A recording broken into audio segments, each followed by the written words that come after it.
आज जो हम लोग टॉपिक पढ़ने वाले इसका नाम क्या है? फोर्स। ठीक है, ICSE 10। तो सबसे पहले what is force? A push और पुल एक्ट ऑन अ बॉडी। आप अगर किसी भी बॉडी के ऊपर आपने पुश मतलब कि अपने से दूर भेजना, अपने से दूर भेजना, आपने क्या किया? उसको A पॉइंट से B पॉइंट तक पहुंचाया by application of something, so that application is known as, this application is called force. Act on body आपने लगाया। आप कहेंगे सर मैं एक बिल्डिंग के सामने खड़ा हो जाऊं और मैं चाहता हूं कि आज मैं बिल्डिंग को ठेल के तो बगल में पहुंचा देता हूं, ठीक है? तो आप इस पर फोर्स लगा रहे हो, आपने कुछ एनर्जी सप्लाई की। अब ये क्या A से शिफ्ट होकर B तक जाएगा? हल्का सा भी चेंज होगा क्या? नहीं होगा। तो क्या इसे फोर्स कहा जाएगा? तो मैंने क्या कहा? अ पुश और a pull act on body. Act करने के बाद चेंज होगा नहीं होगा बात की बात है। अ पुश और a pull act on a body by which object या फिर body change its place, position, shape, size, ठीक, और टेंस टू चेंज। बात सुनिएगा, साइज ETC। हाँ, देखिए फोर्स क्या है? किसी भी ऑब्जेक्ट पे लगने वाला पुश या फिर pull by which object body change, जिससे क्या ऑब्जेक्ट का प्लेस, पोजीशन, शेप, साइज और भी बाकी चीज़ें चेंज हो जाएंगी, या फिर टेंस टू चेंज करने की कोशिश हो सकता है विफल हो जाए, वो चेंज ना हो, ये भी हो सकता है। मैंने बिल्डिंग को धक्का दिया, बिल्डिंग चेंज नहीं हुआ, लेकिन हाँ ये तब भी ये फोर्स ही कहलाएगा। क्लियर है? ठीक है, यहाँ तक हो गया था। अब बात सुनिए, आपका जो टॉपिक स्टार्ट होता है रिजिड बॉडी से। किससे होता है? रिजिड बॉडी से। दिख रहा है ना सबको? मैं इधर लिख रहा हूँ तो देखिएगा। आप कहेंगे क्या रिजिड बॉडी किसे कहते हैं? रिजिड बॉडी वो सब्सटेंसेस है, या फिर यह कह सकते हैं कि वो ऑब्जेक्ट है जिस पे आप फोर्स लगा रहे हो। आपने क्या किया? फोर्स अप्लाई किया, उसका पोजीशन, उसका शेप चेंज नहीं होगा, साइज चेंज नहीं होगा, तो वो बॉडी क्या कहलाएगी? रिजिड। जैसे मैं एक रबड़ का बॉल ले लूँ, या छोटे बच्चों की जो प्लास्टिक वाली बॉल होती है हल्की वाली, आप इसे फोर्स अप्लाई करते हो, शेप चेंज हो गया, वो रिजिड बॉडी नहीं है। आपने पत्थर लिया हाथ में, स्टोन, अब फोर्स लगा रहे हो, उसका शेप चेंज होगा क्या? साइज चेंज होगा क्या? नहीं सर। तो वो सारी चीज़ें क्या कहलाती हैं? Rigid body. क्या कहलाती हैं? Rigid body. तो हम लोग क्या पढ़ेंगे? हम लोग का पूरा चैप्टर रिजिड बॉडी के ऊपर काम कर रहा है, क्योंकि आपने बिना रिजिड वाले तो क्लास 9 में पढ़ लिए थे, ठीक है?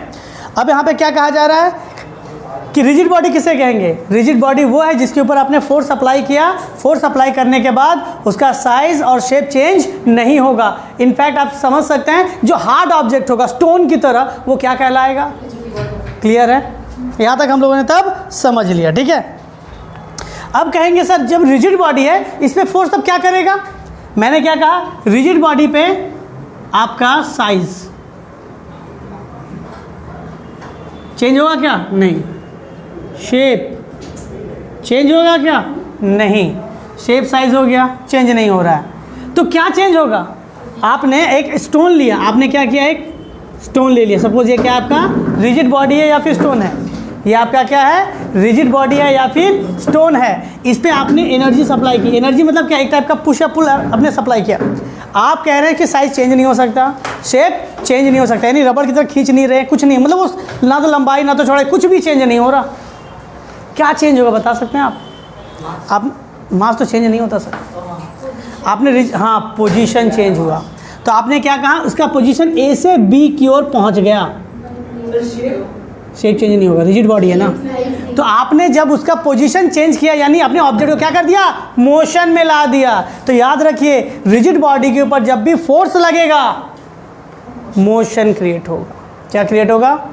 कहेंगे सर एक रनिंग बॉल आ रहा था या फिर रनिंग स्टोन मेरी तरफ आ रही थी, मैंने क्या किया? पुश किया ऐसे करके, टकराया, रुक गया, तो आप मोशन को रेस्ट में ला सकते हैं, ठीक है, रेस्ट से मोशन, मोशन से रेस्ट। तो रेस्ट और मोशन दोनों ही क्या है, मोशन के ही टाइप है, दोनों क्या है, मोशन के ही टाइप है। तो फोर्स से आप क्या प्रोड्यूस कर सकते हैं, रिजिड बॉडी के ऊपर सिर्फ मोशन प्रोड्यूस कर सकते हैं। ऐसे तो एनर्जी बहुत सारी चीज़ें होती हैं। ये बिल्डिंग भी तो रिजिड बॉडी होता है, तो उसको पुश या पुल करने से कोई मोशन तो नहीं। हाँ, तो वो रिजिड बॉडी है, उसके अंदर नहीं होगा। मैंने क्या कहा, चेंज होगा या फिर होने की कोशिश करेगा। तो मैंने क्या कहा, रेस्ट भी एक टाइप का मोशन है, रेस्ट भी क्या एक टाइप का मोशन है। तो बिल्डिंग को आप धक्का दे रहे हो तो क्या हो रहा है, मोशन में ज़ीरो। समझा पाए? तो मैंने यहाँ पे क्या सीखा, मैंने यहाँ पे सीखा कि रिजिड बॉडी पे फोर्स अप्लाई होगा तो वो फोर्स क्या प्रोड्यूस करेगा, मोशन प्रोड्यूस करेगा। अब चैप्टर में पढ़ेंगे लीनियर मोशन या फिर जिसे ट्रांसलेशन मोशन कहते हैं, और सेकंड पढ़ेंगे रोटेशनल मोशन। अब बात करते हैं क्या, effect of force, effect of force on a rigid body.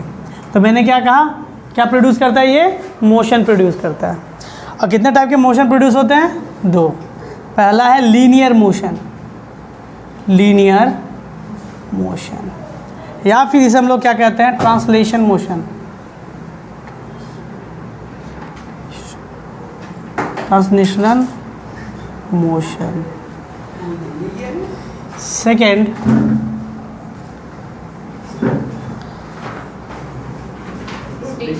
Rotational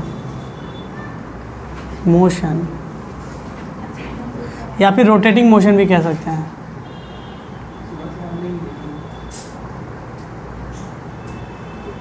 ठीक है, देखिए रोटेटरी मोशन हो गया, रोटेशनल और रोटेटरी होगा। ठीक है, स्पेलिंग थोड़ा देख लीजिएगा, रोटेटरी। ठीक है, लीनियर मोशन या फिर ट्रांसलेशन मोशन, रोटेशनल मोशन या फिर रोटेटरी मोशन। तो मैंने क्या देखा, रिजिड बॉडी के ऊपर आप अगर क्या करते हैं, फोर्स अप्लाई करते हैं तो वो क्या करता है, मोशन करता है। कैसा मोशन करता है, लीनियर मोशन या फिर रोटेशनल मोशन करता है। अब कहेंगे सर कब होगा लीनियर मोशन, कब होगा रोटेशनल मोशन। क्लास 9 में आपने लीनियर मोशन पढ़ा था। लीनियर मोशन कब, जब स्ट्रेट लाइन में आपका ऑब्जेक्ट जा रहा होता है।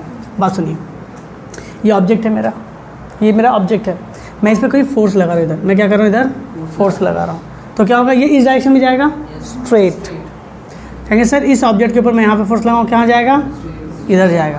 पहला केस में या तो इधर जाएगा, सेकंड केस में या तो इधर जाएगा। तो किस पाथ को फॉलो कर रहा है, वो स्ट्रेट लाइन के पाथ को फॉलो कर रहा है। तो ये होता है लीनियर या फिर ट्रांसलेशन मोशन। एग्जाम्पल के तौर पे आप कह सकते हैं, आप छत पर खड़े हो और आपने एक भारी सा पत्थर ऐसा रख के छोड़ दिया, सीधा नीचे की ओर जा रहा है, वो क्या है, स्ट्रेट लाइन मोशन या फिर ये आपका ट्रांसलेशनल मोशन। ठीक है, लीनियर भी कह सकते हैं। हम लोग को जो पढ़ना है वो रोटेशनल मोशन। देखिए चैप्टर पढ़ने में बड़ा आनंद आएगा। ठीक है, रोटेशनल मोशन कब बनेगा, कोई भी चीज़ें कब रोटेट करती है। रोटेट करने का मतलब क्या होता है, गोल गोल घूमना ना। तो आप जब गोल गोल घूमते हो तो किसी सेंटर के अराउंड घूमते हो, आप किसी पॉइंट के अराउंड घूमते हो। ठीक है, इसके लिए आप जब घूम रहे हो मतलब आप किसी पॉइंट के अराउंड घूम रहे हो। देखो इसका नाम क्या कहलाएगा, एक पॉइंट मैंने फिक्स कर दिया, एक पॉइंट मैंने, चलिए इसके पहले मैं एक और कॉन्सेप्ट समझा देता हूँ। ये ऑब्जेक्ट है मेरा, ठीक है, मैंने इसको ऐसा फोर्स दिया, ये रिजिड ऑब्जेक्ट होगा, सीधी सी बात है। मैंने इसको ऐसा फोर्स दिया, कहाँ जाएगा, शिफ्ट होकर जाएगा। अब आप लोगों का कहना होगा सर आप इस ऑब्जेक्ट को जब फोर्स दीजिएगा ऐसे करके तो ये शिफ्ट होकर इधर पहुँच जाएगा। ठीक है, तो लीनियर हो रहा है, तो क्या हो जाएगा, लीनियर हो जाएगा, सीधी रेखा में जा रही है ना। तो मैंने क्या किया, इस पर एक पॉइंट को मैंने फिक्स कर दिया। ये पॉइंट क्या है मेरा, तो सुनिए ये क्या पॉइंट मेरा फिक्स है। ठीक है, ये हिलेगा नहीं, ये डिस्प्लेस नहीं होगा, एक ही जगह पे फिक्स हो गया। इस पॉइंट को कहते हैं क्या, पिवट पॉइंट। क्या नाम देंगे इसका, या फिर अलग अलग पॉइंट, अलग अलग कंडीशन में जिस पॉइंट को फिक्स मानते हैं, जिसके अराउंड घूमते हैं, उसे हम लोग पिवट पॉइंट के अलावा एक और नाम से जानते हैं अलग कंडीशन में, फलक्रम। लीवर में पढ़ा होगा आई होप, फलक्रम। ठीक है, समझा पाए। तो फलक्रम या पिवट पॉइंट एक ऐसा पॉइंट जो कि रिजिड बॉडी को फिक्स करके रखता है उस जगह पे। सारे ऑब्जेक्ट घूम जाएंगे सर, वो नहीं हिलेगा, वो उसी जगह पे फिक्स रहेगा। समझा पाए, ठीक है यहाँ तक। तो अब देखिए होगा क्या, अगर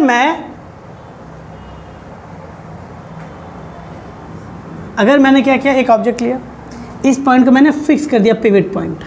अब मैं फोर्स लगा रहा हूँ, यही वाला फोर्स मैं यहाँ पे दे रहा हूँ, तो क्या होगा, क्या होगा बताइए, ये ऑब्जेक्ट ऐसे घूमेगा, ऐसा पाथ लेगा, तो ये ऑब्जेक्ट इस फोर्स के कारण, सपोज ये ऑब्जेक्ट इस फोर्स के कारण कैसा होगा, इस जगह पहुंचा। तो जब ये इस जगह पहुंचेगा तो मैं इसको अलग कलर से दिखाने की कोशिश करूंगा। तो देखिए क्या हो रहा है,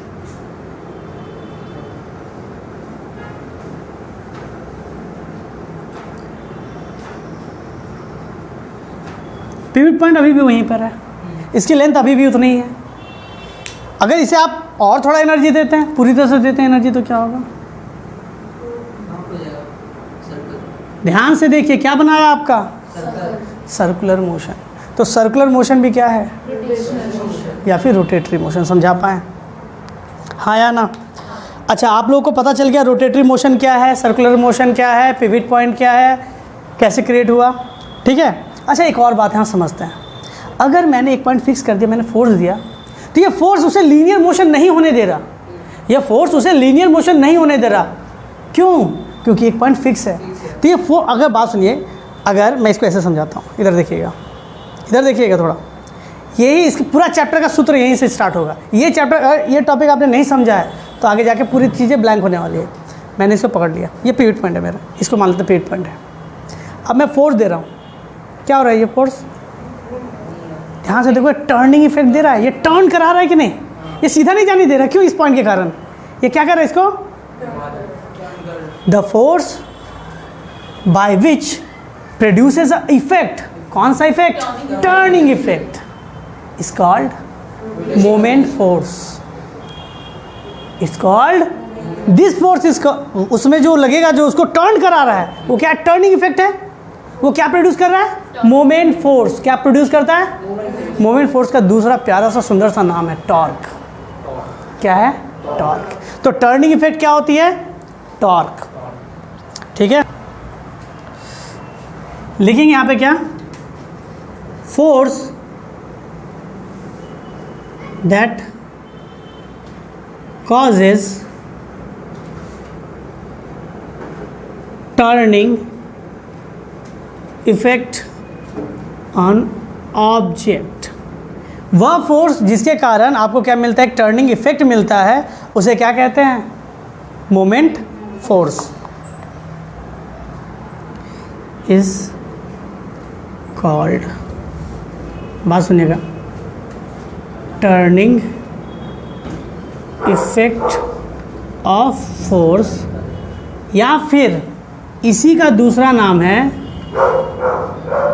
मोमेंट फोर्स, या फिर इसका एक और नाम है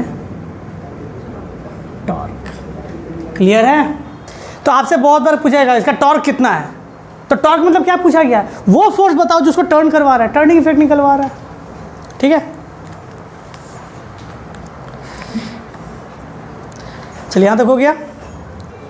अब मैं टर्निंग इफेक्ट के बारे में बात कर रहा हूँ। तो मैंने क्या देखा यहाँ पे कि किसी भी एक पॉइंट पे पिवट पॉइंट रखना है, आप फोर्स दीजिएगा, वो चीज़ें घूमने लगेगी।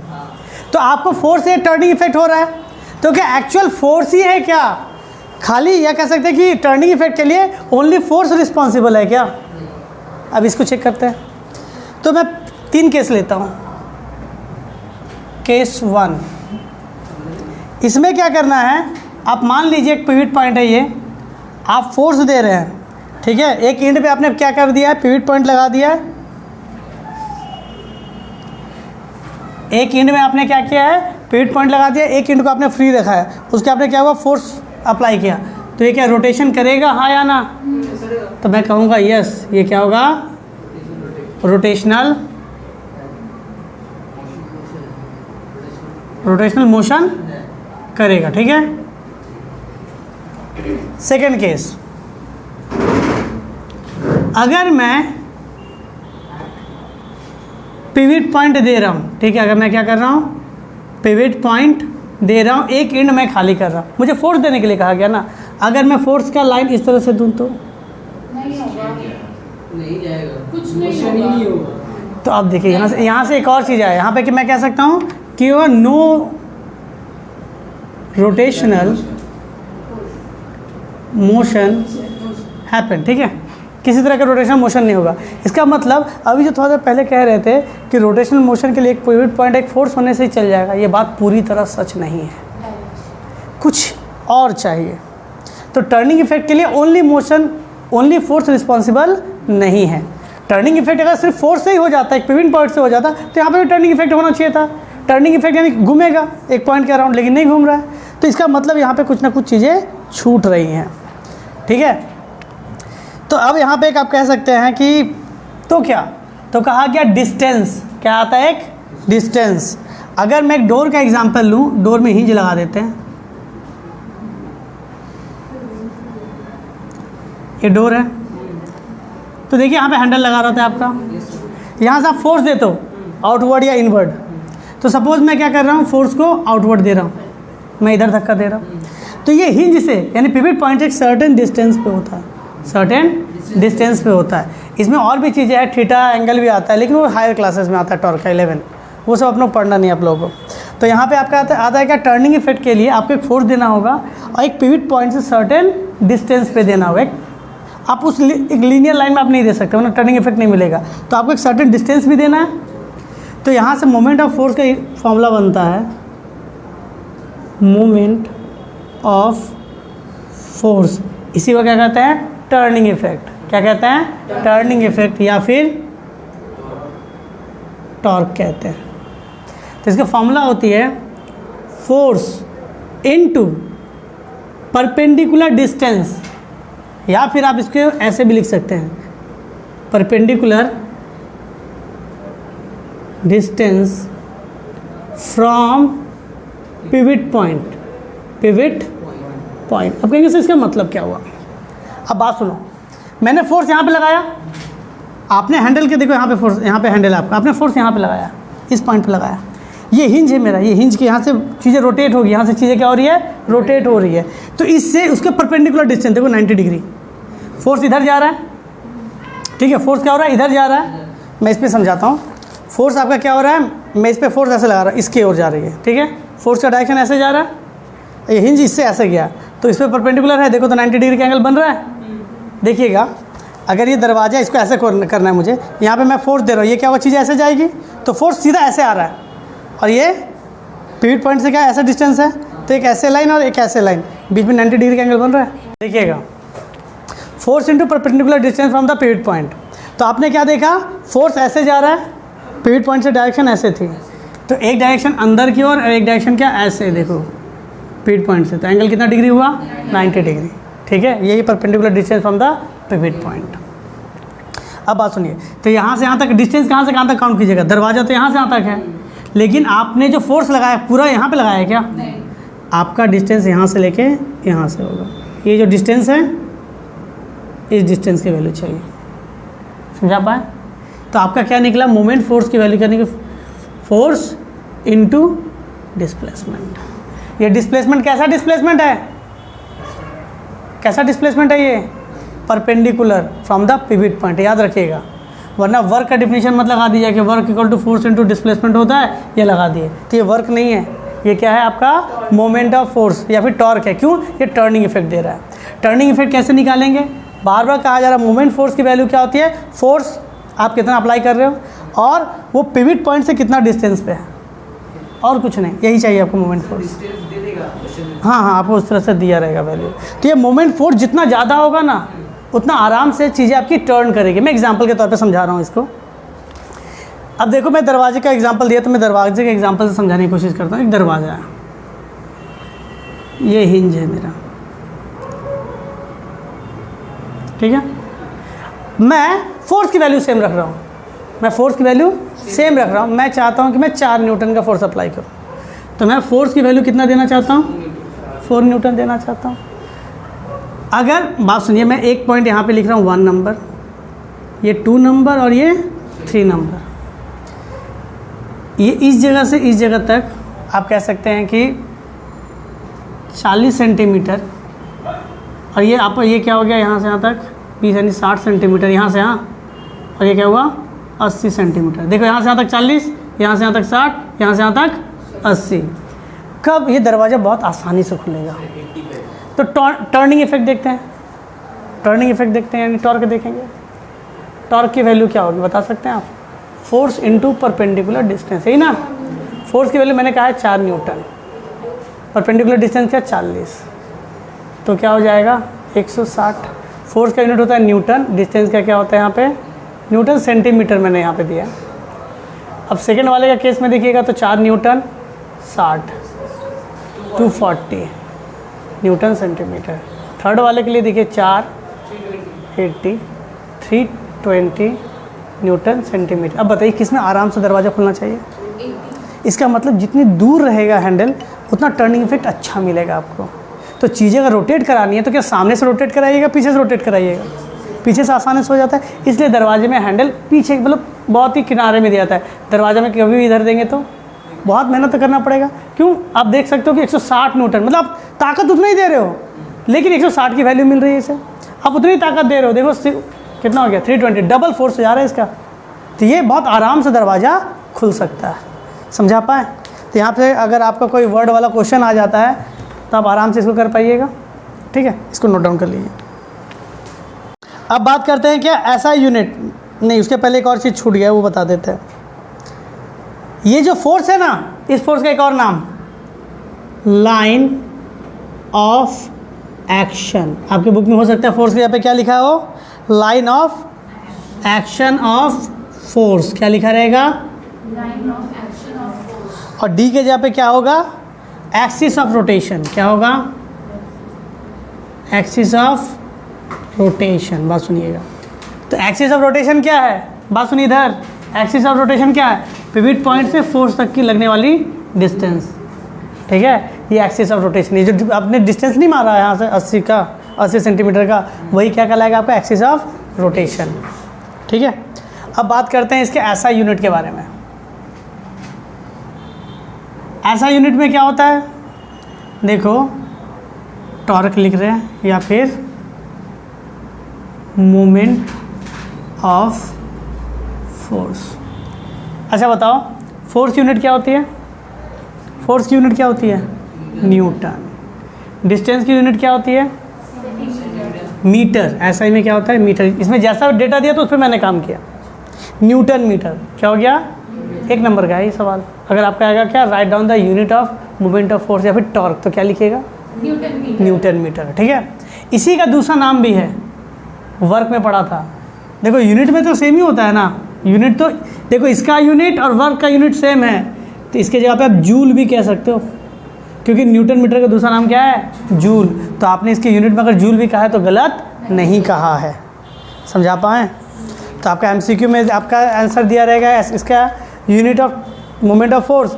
आप देख रहे हो उसके अंदर न्यूटन मीटर है ही नहीं, जूल है, तो क्या होगा? जूल को टिक मार्क करके आना पड़ेगा। ठीक है यहाँ तक? हाँ या ना? अच्छा आप बताइए मुझे, moment of force scalar quantity है या वेक्टर क्वांटिटी है? स्केलर क्वांटिटी है या वेक्टर क्वांटिटी है? अच्छा आप लोगों को पता है स्केलर किसे कहते हैं, वेक्टर किसे कहते हैं? जिसके पास मैग्नीट्यूड है, डायरेक्शन नहीं। जैसे मेरे पास 4000 रुपये है, मेरे पास 4000 रुपये हैं, तो मुझे मैग्नीट्यूड ऑफ अमाउंट पता है कि 4000। डायरेक्शन मतलब उसमें कोई डायरेक्शन नहीं होता। मैं कह सकते हैं कि मेरे बैंक में 4 लाख रुपए रखे हुए हैं, तो मैं क्या कर सकता हूँ? वो मैग्नीट्यूड है, डायरेक्शन नहीं, तो स्केलर क्वांटिटी है। वेक्टर क्वांटिटी क्या है? वेक्टर क्वांटिटी जैसे कहा गया मैं 4 मीटर जा रहा हूँ टुवर्ड नॉर्थ, तो आपके साथ मैग्नीट्यूड है 4 मीटर की और आपको एक डायरेक्शन पता है किधर जा रहे हैं आप, तो ये वेक्टर क्वांटिटी होती है।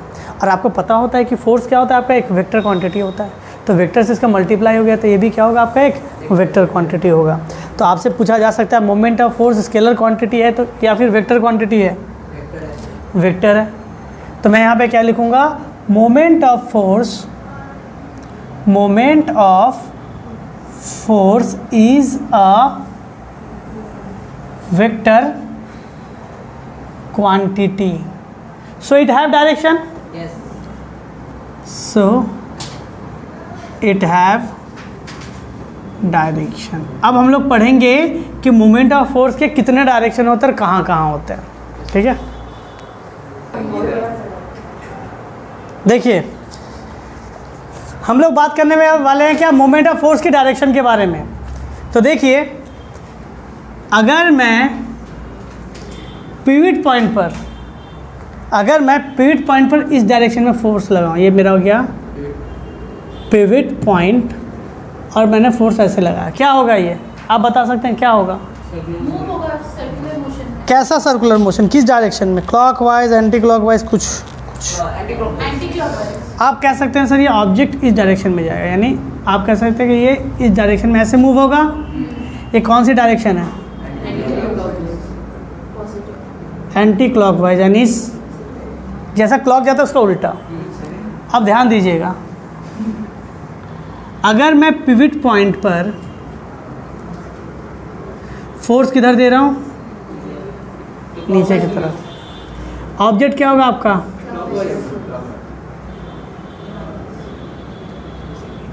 क्लॉकवाइज रोटेशन होगा, हाँ या ना?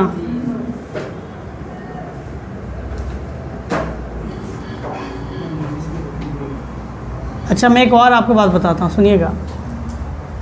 मैथ में और फिजिक्स में ना एंटी क्लॉकवाइज को ना पॉजिटिव डायरेक्शन माना गया है। तो इस डायरेक्शन को मैं क्या कहूँगा? Positive direction. मैथ और फिजिक्स में एंटी क्लॉकवाइज डायरेक्शन को क्या माना गया है? पॉजिटिव माना गया है। और क्लॉकवाइज को क्या माना गया है? Negative direction. मैं बता रहा हूँ, कहने का मतलब है जो समय के साथ चलते वो नेगेटिव पीपल होते हैं, जो समय के साथ नहीं चलते, उसके अगेंस्ट चलते हैं, वो पॉजिटिव पीपल होते हैं। ठीक है, according to math and physics. Real life में नहीं बता सकता।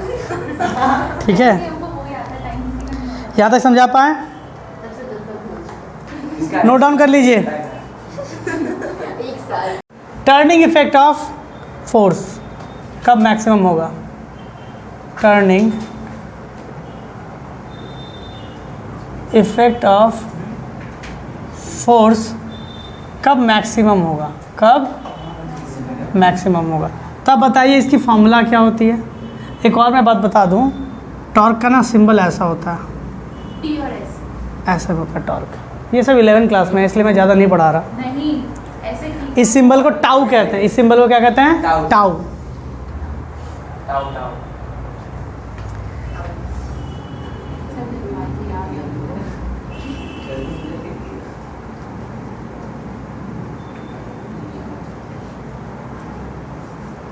फोर्स इंटू परपेंडिकुलर डिस्टेंस है ना,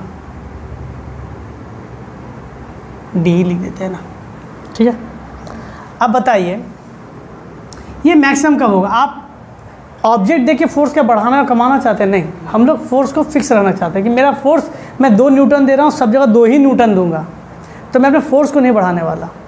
तो मैं क्या कर सकता हूँ जो ये बढ़ जाए? टर्निंग इफेक्ट कब बढ़ जाए? अच्छा बात सुनो, मैं फोर्स की वैल्यू मैंने कह दिया 2 न्यूटन रखूँगा।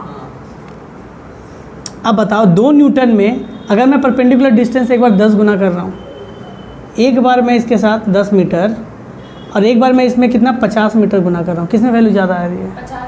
50 में। तो आपको टर्निंग इफेक्ट बढ़ाना है तो फोर्स सेम रखिए। क्या बढ़ाना पड़ेगा आपको? परपेंडिकुलर डिस्टेंस बढ़ाना पड़ेगा। इसी का एप्लीकेशन आपके एग्ज़ाम में आता है कि आपने कभी देखा है नट ओपनर को?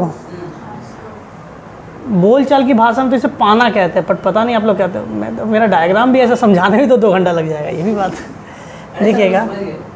आपने रेंच नहीं देखा है ऐसा करके कुछ भी? वाह, अच्छा बनता है मुझे डायग्राम। धन्यवाद धन्यवाद। ये सब चीज़ें वीडियो में नहीं रहेंगी, कट जाएगा, चिंता मत करो। अब ये नट है मेरे पास, देखिएगा नट ना, ये जो आपका ओपनर है इसका लेंथ थोड़ा बढ़ा देता है। क्यों बढ़ा देता है? हाँ, पीछे में भी एक है, 15 नंबर, 16 नंबर, 13, 14 जो भी होगा। अच्छा ठीक है, इसका जो लेंथ है ये बढ़ा देता है। क्यों देता है? क्यों देता है? इसकी लेंथ बढ़ा देने का रीज़न क्या है? बात सुनो इधर। आप फोर्स देखो, आपके हाथों में तो उतनी ताकत है, आप उतना ही फोर्स लगाने वाले हो। मान लेते हैं कि मैं वही 2 न्यूटन वाला फोर्स लगा रहा हूँ। अब यहाँ पे बात सुनिए, मैं एक बार यहाँ पकड़ देता हूँ और मैं काम करता हूँ, तो इसकी सेंटीमीटर में मान लेता हूँ क्या 20 सेंटीमीटर है, तो 2 के साथ 20 गुना हो तो 40 मिलेगा। 40 न्यूटन सेंटीमीटर है ये। और एक बार मैं यहाँ पे पकड़ता हूँ, इसकी डिस्टेंस मैं मान लेता हूँ कितना सेंटीमीटर है? 10 सेंटीमीटर है। तो क्या हो जाएगा बता सकते हैं? 10 से सब गुना होगा तो किसकी वैल्यू क्या हो जाएगी? 20। और ये सेंटीमीटर में यहाँ पे दिखा रहा हूँ, तो क्या होगा? 20 न्यूटन सेंटीमीटर। और मैं यहाँ पे कितना का गुना कर रहा था? तो यहाँ पे क्या? 40 न्यूटन सेंटीमीटर। तो बताओ किस में ज़्यादा टर्निंग इफेक्ट मिल रहा था? इसीलिए जो नट के जो अब खोलने वाली जो औजारें होती हैं उसकी लेंथ क्या रखी जाती है? बड़ी रखी जाती है। इसके अलावा एक और मैं एग्जांपल देता हूँ। आपका डोर का तो एग्जांपल हो गया। अच्छा, आपने फिल्मों में देखा होगा, गाड़ी जब ख़राब हो जाती है, पंचर हो जाती है टायर, तो टायर को चेंज करना पड़ता है। क्या बिना मैकेनिक आप खुद से चेंज कर सकते हैं? किसका उपयोग करना पड़ता है? वो कुछ होता है ऐसे। हाँ, वेरी गुड। उसे कहते हैं जैक। क्या कहते हैं? जैक। ऐसे करके हाथ में पकड़ के ऐसे कैसे रखना पड़ता है, आप ऐसे ऐसे पकड़ के घुमाते हो। बात सुनिएगा, और ये पार्ट आपका अटका दिया जाता है, किसी मशीन के अंदर अटका दिया जाता है, ये रोटेट होता है आपका। अब देखो, हमारे हाथों में तो ज़्यादा ताकत है नहीं, हम तो सेम फोर्स देने वाले, इसका लेंथ बड़ा रखा गया। बड़ा रखने से क्या होता है? मोमेंट फोर्स ज़्यादा होगा, टर्निंग इफेक्ट ज़्यादा होगा, जल्दी घूम जाएगी। अगर आप इसको यहाँ से पकड़े करने की कोशिश करो, नहीं होगा। सर ये वो जो जूसर होता है वो भी ऐसे ही होता है? सब में। अब जूसर देखो, अब इससे ज़्यादा मेहनत है तो मम्मी को लोहे को काट दो, झड़ाई करवा के थोड़ा लंबा कर लो, यहाँ तो हल्का हल्का घुमाओ, घूम रहा है, टर्निंग इफेक्ट जल्दी मिलेगा बाबू। आप हंस रहे हो। अगर आप बात सुनो, ये बच्ची अच्छी सवाल कह रही थी कि बात सुनो, यहाँ से उसका क्या था, मिक्सचर मतलब हाथ वाला था। देखते हो ना कि बहुत लोग गोलगप्पे बेचते हैं, फुचका बेचते हैं, तो इसका क्या होता है, ये काटने वाला, मिर्च काटने के लिए ऐसा मशीन होता है, उसका ऐसा था। तुम उसका क्या करो, उसके ये तोड़ दो, बोलो भैया आप दीजिए, आप इसको तोड़ दो यहाँ से, और यहाँ पे लोहे की झलाई कर दो और ऐसा कर दो, वो हल्का सा अंगुली से घुमाया कट रहा होगा। हाँ, टर्निंग इफेक्ट जल्दी मिलेगा। उसके पीछे साइंस है, मैं ऐसे हवा में बात नहीं कर रहा। साइंस कहता है, आप साइंस को झुटला दो, यानी मुझे झुटला दिया अलग। साइंस झुटलाएंगे तभी ना मैं झुटला सकता हूँ।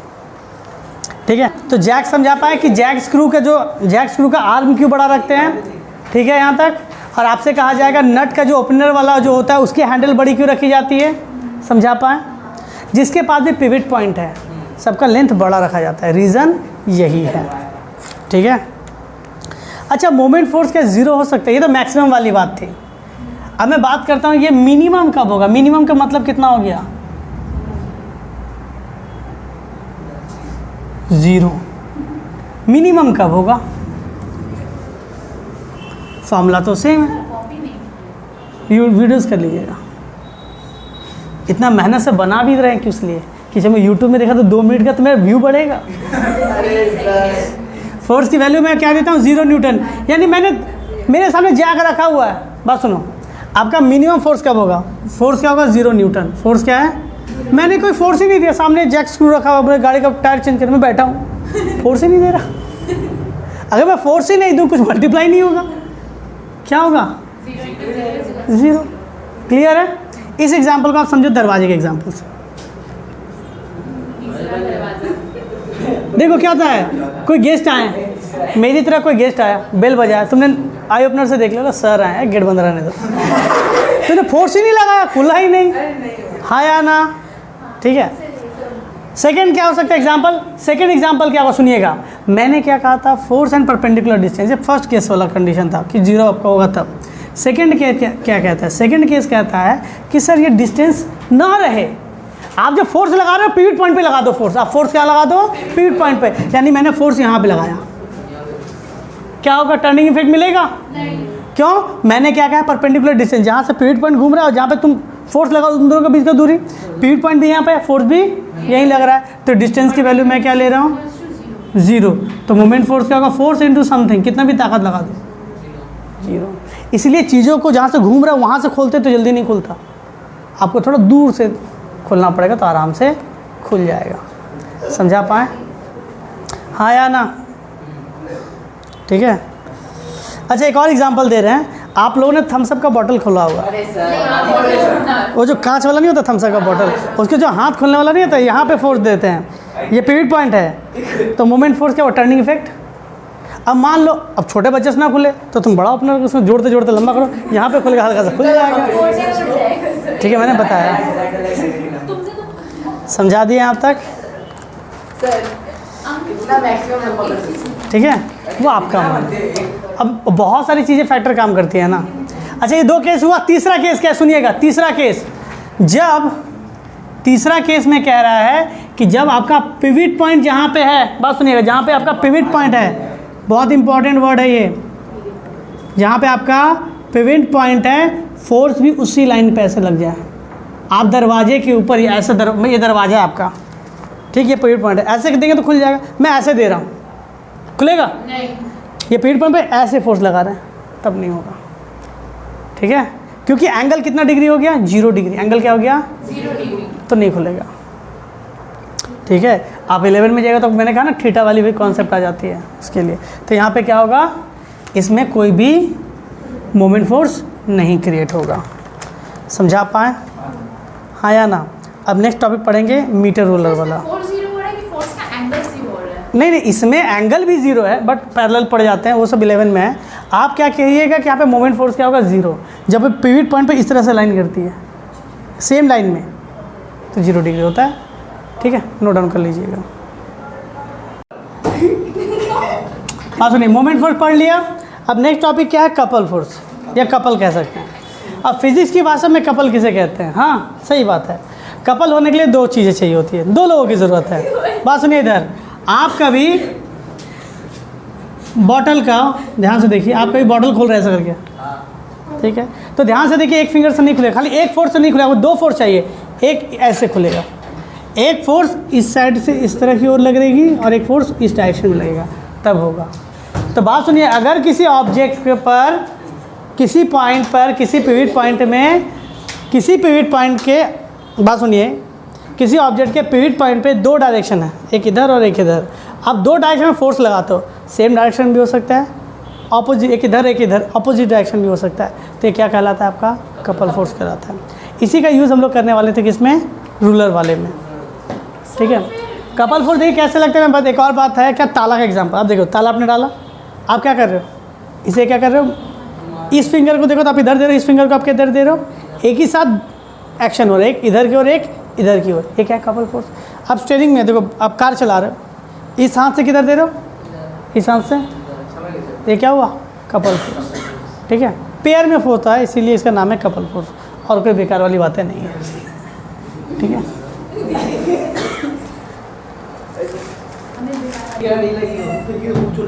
यूनिफॉर्म मीटर रूल, थोड़ा ध्यान दीजिएगा इस पे। हाँ, यूनिफॉर्म मीटर रूल क्या है, आपको मीटर के जगह पे हाफ मीटर का रूल भी मिल सकता है। ये बेसिक आइडिया इसलिए पढ़ लेते हैं। मीटर रूल में कहलाता है क्या कि यूनिफॉर्म मीन्स एक ही तरह का, जैसे कि सब जगह बराबर रूप से दिख रहा हो। ऐसा नहीं कि इरेगुलर शेप का, एक रेगुलर शेप, ऐसा नहीं कि ऐसा इरेगुलर, नहीं, एक रेगुलर शेप का 1 मीटर का स्केल लेते हैं जिसकी रीडिंग 0 से लेके 100 सेंटीमीटर तक होती है, क्योंकि 100 सेंटीमीटर मिलके 1 मीटर के बराबर बनता है। तो आपने क्या किया, एक मीटर स्केल ले लिया, ठीक है, और एक मीटर स्केल के कहीं पर भी, ऐसा नहीं कि मिड पॉइंट हो, ऐसा नहीं कि मिड पॉइंट ही देना है आपको, कहीं पर भी। आप बेसिक है इसलिए मैं स्टार्टिंग में मिड पॉइंट पर रख रहा हूँ। आपने क्या रखा, फलक्रम रखा। कहा था ना पिवट पॉइंट को मैं फलक्रम भी बताऊंगा। तो कैसे, तराजू देखा होगा आपने, बीच में कांटा लगा रहा था, इस तरह से होता है। अब देखो फलक्रम लग रहा है। अगर मैंने यहाँ पे कहाँ रखा, मैंने 50 सेंटीमीटर पर रखा है। कितना, कहाँ पर रखा, 50 सेंटीमीटर पर रखा। अब ध्यान दीजिएगा, इसको डायरेक्टली सवाल से समझते हैं।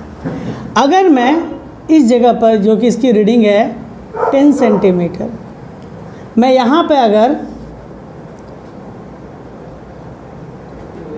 8 kg का लोड अटका देता हूँ, कितना का लगाता हूँ, 8 kg का लोड लटकाता हूँ, और इधर कहीं पर एक रीडिंग बताइए 50 से 100 के बीच में, राउंड में वैल्यू बताइएगा। 80 पे, अपने किस 70 किस पे बताइए, 70, चलिए 70 पे रख लेते हैं।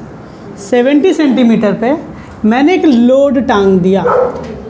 मैंने क्या किया, एक लोड टांग दिया है। इसकी वैल्यू मैं रखता हूँ कितना, 3 kg। अब बताइए ये रोटेट करेगा तो किस डायरेक्शन में करेगा। अब बात सुनिए, मैं जो समझा रहा हूँ सुनिएगा। अभी तक जो हम लोग पढ़े, मोमेंट फोर्स पूरा यूज़ होगा यहाँ पे, पूरा का पूरा मोमेंट फोर्स। अब कहेंगे सर समझाइए थोड़ा सा। अब बात सुनो इधर, मोमेंट फोर्स में आपने क्या देखा था, एक पिवट पॉइंट था जिसके अराउंड घूमता था, ठीक है, और मैं एक जगह पे फोर्स लगा रहा था। यही तो पिवट पॉइंट क्या है मेरा, फोर्स एक इधर लग रहा है, एक इधर है, ये F1, ये मेरा F2, बस हो तो गया। तो मैं क्या करता हूँ, फॉर ये क्या होगा। अब देखिए बात सुनिए, ये फोर्स क्या चाहेगा, क्लॉकवाइज या एंटी क्लॉकवाइज, बताओ। अगर इसको मैं भूल जाऊँ तो ये फोर्स इधर लगा रहा ना, ये ऐसे घुमाएगा। इट मीन्स ये क्या जाएगा मेरा, एंटी क्लॉकवाइज रोटेशन करेगा, हाँ या ना, समझिएगा थोड़ा। और ये क्या चाहेगा, ऐसे घुमाना, ये चाहेगा ऐसे घुमाना, ये क्या हो जाएगा,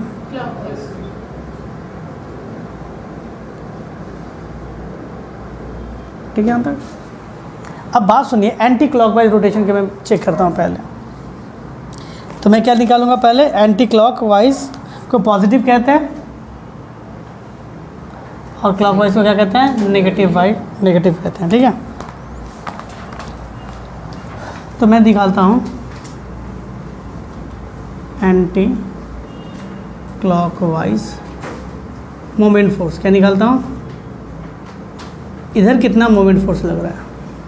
मोमेंट फोर्स का फॉर्मूला क्या था, force into perpendicular distance from pivot point.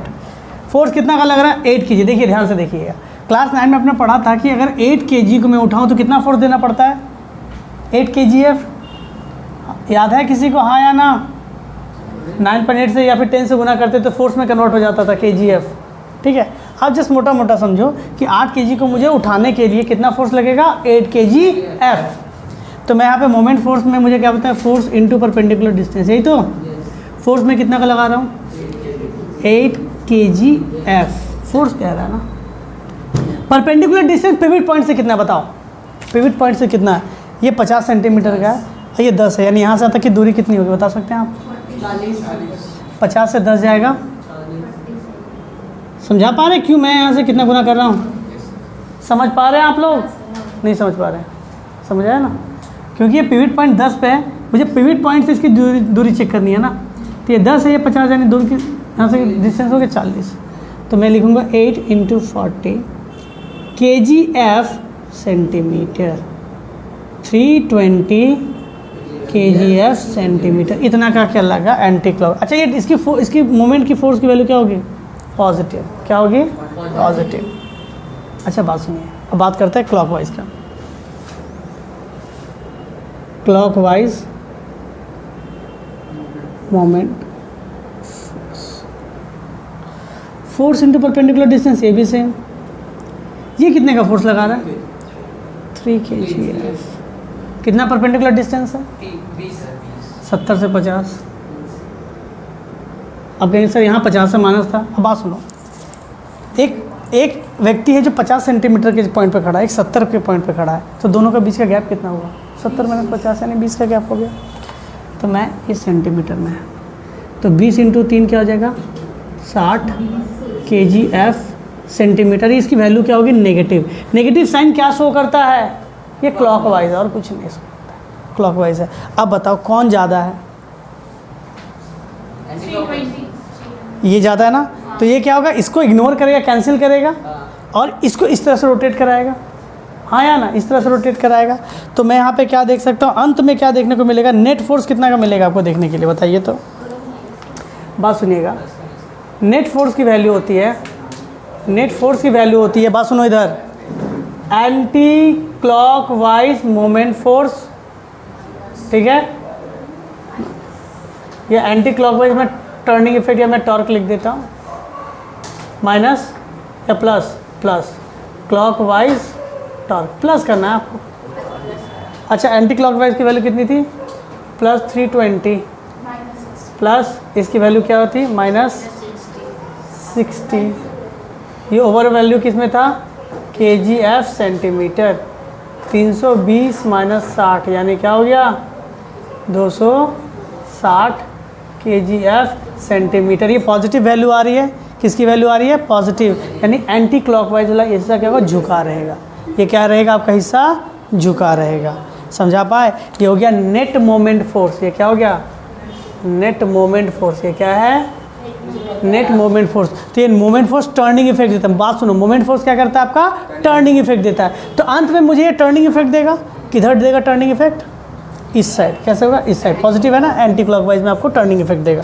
समझा पाए, तो ध्यान से देखो, ये कपल फोर्स है क्या, क्योंकि कपल फोर्स में इक्वल अपोजिट होता है, इक्वल एंड अपोजिट होता है, ये कपल फोर्स नहीं है। ठीक है, आप कहेंगे सर इक्वल अपोजिट कैसे हो सकता था, इस 0 एंड पे मैं भी 8 kg दे देता, 100 सेंटीमीटर पे 8 kg दे देता, तो इसकी वैल्यू सेम आती, इसकी वैल्यू भी सेम आती, तो का इक्विलिब्रियम कंडीशन आ जाता।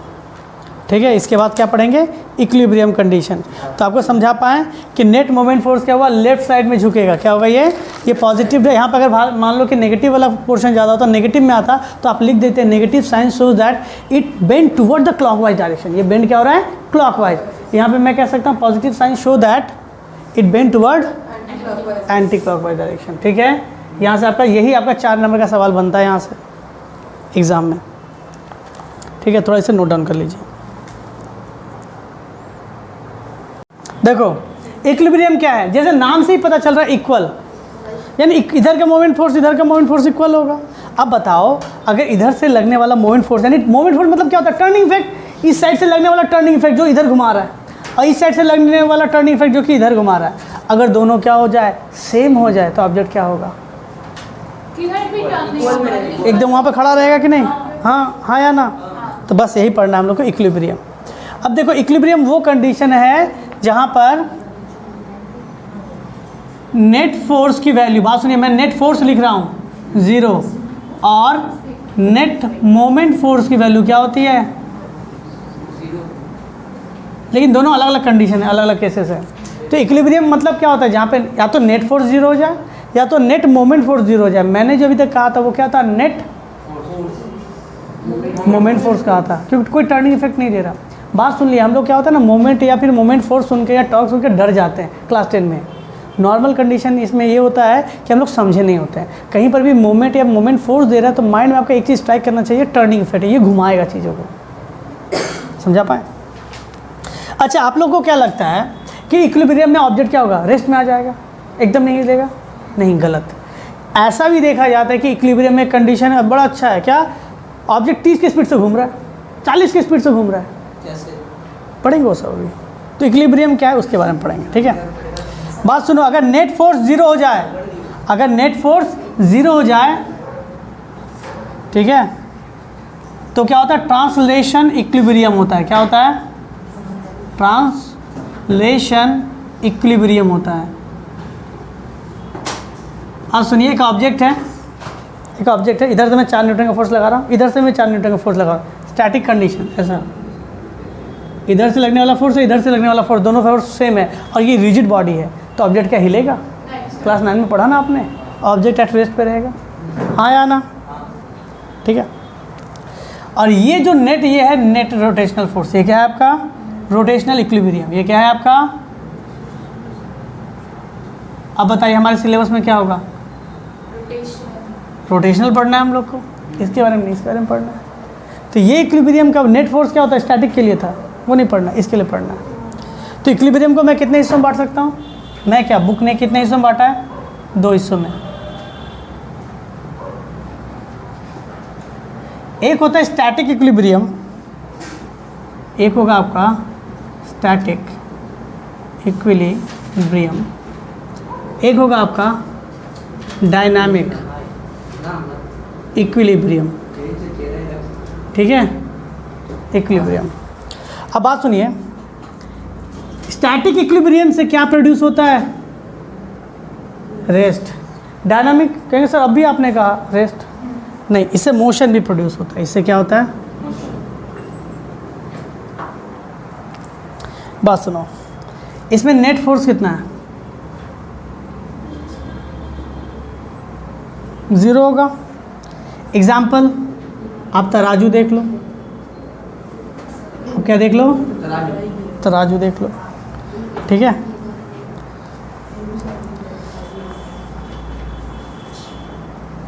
अच्छा ध्यान से देखो, ये रोटेशनल के बारे में बात हो रहा है क्या, नहीं नहीं, ठीक है, ट्रांसलेशन में हो जाता।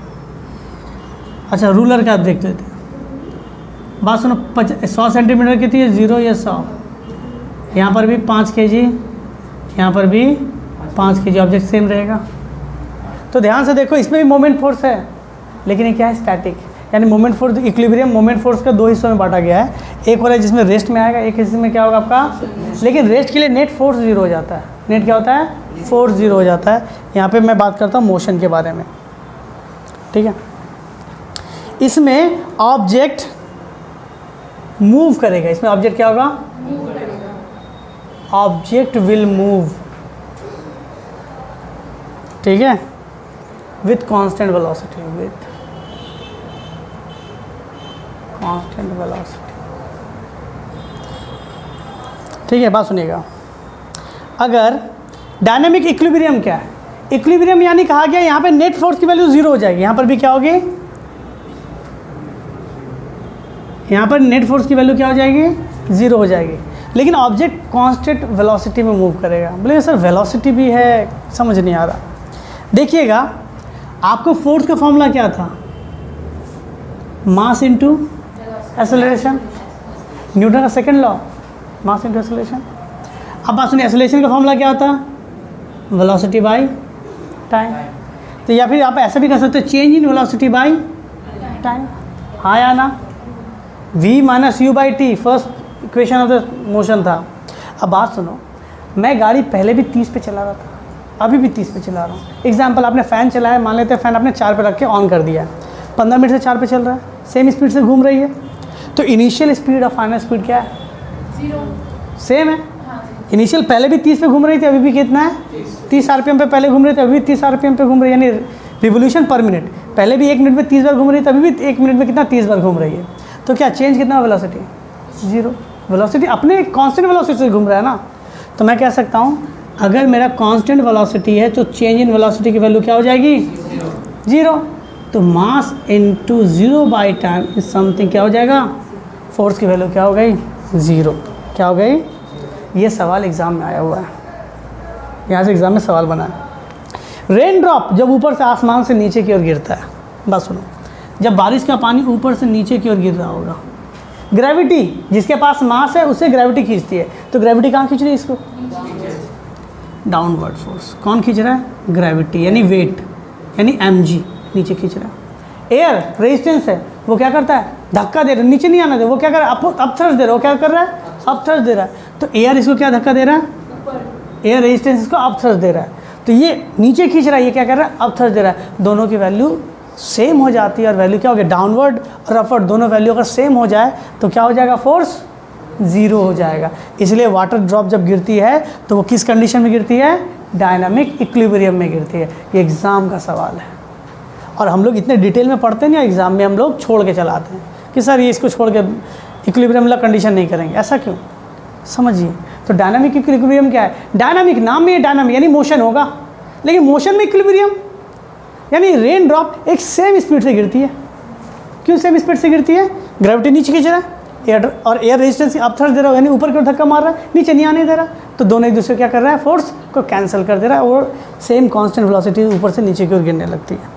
ठीक है, समझा पाए? हाँ या ना? ठीक है, अब इसको नोट डाउन करो। अब हम लोग का टॉपिक क्या है? Principle of moment of force. नियम, principle of moment of force at equilibrium. बात सुनिए, इक्विलिब्रियम में मोमेंट ऑफ फोर्स क्या होगा? आप बताओ, नेट मोमेंट फोर्स उस समय क्या होना चाहिए? इक्विलिब्रियम में क्या होगा? नेट मोमेंट फोर्स की वैल्यू होगी 0। इसका मतलब एंटी क्लॉकवाइज और क्लॉकवाइज दोनों की वैल्यू क्या होगी? सेम होगी। It mean anti clockwise moment force किसके बराबर होगा? क्लॉकवाइज मोमेंट फोर्स के बराबर होगा। समझा पाए? अब इसके आते हैं क्या? क्वेश्चंस। मैं एक क्वेश्चन लिख देता हूँ, ये तो बना ही लीजिएगा आप। एक रूलर है 0 से 100 सेंटीमीटर वाला, इसके 50 सेंटीमीटर पर, आप चाहो तो मैं इस पर 40 पे लिख देता हूँ, मैं इस पर, अब ना फिर बोलेगा सर आधा पे ही होता है, ऐसा नहीं है। इसके 40 सेंटीमीटर पर, ठीक है, मैंने पिवट पॉइंट लगा दिया यानी फलक्रम लगाया, और मैं इधर 10 सेंटीमीटर पर एक लोड अटका देता हूँ, जैसे कि मैंने लोड लगा दिया 5 kg। ठीक है, अगर मैं इस साइड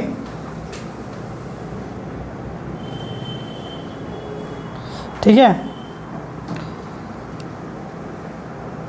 6 kg रखता हूँ, तो क्या एक्चुअल में यहाँ पे कोई इक्विलिब्रियम कंडीशन हो सकता है या नहीं हो सकता? अगर होता है तो कितने सेंटीमीटर पे होगा, मुझे ये बताइए। ठीक है, तो आपसे क्या निकाल, आपसे पूछा क्या जाएगा? सुनिए, आपसे पूछा जाएगा find at what point find at what point 6 kg will placed so object